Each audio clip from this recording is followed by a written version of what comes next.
Now I know this video is going to be controversial. I'm going to get a lot of hate for this video, but I do not believe investing and trading is the same. I believe trading is more like gambling. But before you tell me that I do not know what I'm talking about, this is my trading portfolio. So despite what I believe, I still do trade. This is my trading portfolio. You can see my name on eToro, and that is the returns I have. If you can see that there, that's over a 200% return over the last 2 years that I've had. So I do actively trade, but despite that, I still do believe that trading is more like gambling. And here's why. The maths of trading will really shock you and make you think twice. Say you invest £1,000 and it goes up by 50%, hurrah, and now you're got £1,500. But say you're the same £1,000, you lose 50%, and that is now about £500.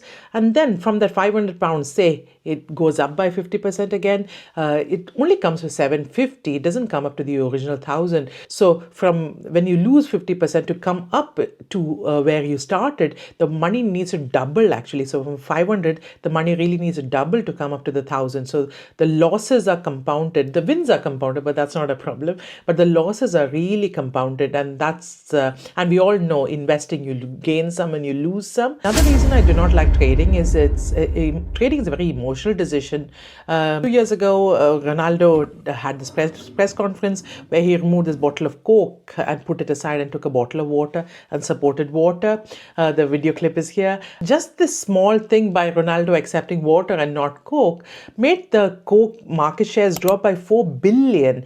The Coke remained the same, the factories, the profits, the losses, everything remained the same. The only emotional decision was Ronaldo accepted water more than Coke.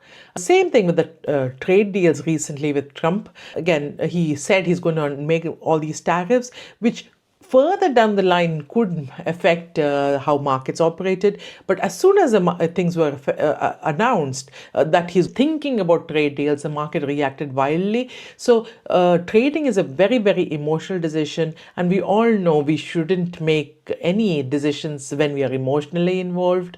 I think there's a lot in common between dieting and investing.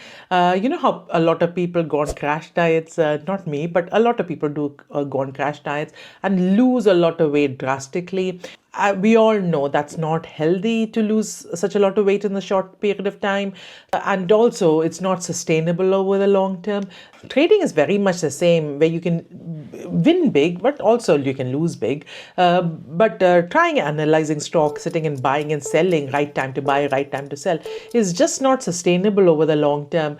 Even people who do it professionally, who have given up their jobs, and even fund managers, even they cannot consistently do it over the long term. So people like us who sort of have a job and have a life and sort of do it on the side is just not sustainable. So just like sustainable dieting is quite boring, you need to watch your calories, you need to exercise more, etc. So that is quite boring.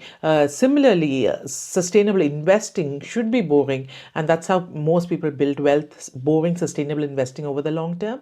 So now you must be wondering why I actively trade or how I do so well despite not believing in trading. I think there's two big reasons for how I think I do reasonably well in trading. Number one is I play with very small amounts. My total balance on eToro is under £1,000, and I think if it was a bigger amount, I would feel more scared, and then emotions would play. So I think that's one of the big reasons I've not lost money in while trading. Another big reason is I do not actively trade. I do not actively in front of a screen every day and actively buy and sell. I just set a price that I want to buy at, and I just, once I've bought the stock, I just put a price for when I'm happy to sell at. So I do not make any emotional buying or selling decisions. I just make it once and then just forget about it. So I don't even log into my app every day. So I think that's the lesson here, that if you do decide to trade, keep it small. Try not to let your emotions emotions get in the way. Again, do not let this be your means of building wealth. Do sustainable long-term investing on the side. And this is just like a play money. So trading, although sexy and exciting, it's not a long-term wealth building asset. Slow, boring, sustainable long-term investing is in funds or mutual funds, as we commonly know it in India. So that is a long-term wealth building tool. By the way, over on my Instagram channel, Monish Pabrai, a famous fund manager, talks about the 3 levers of investing, and I've done a video on that. I produce slightly different content over on my Instagram channel, so please subscribe if you think that vibes with you. I'll see you on the next video. Bye for now.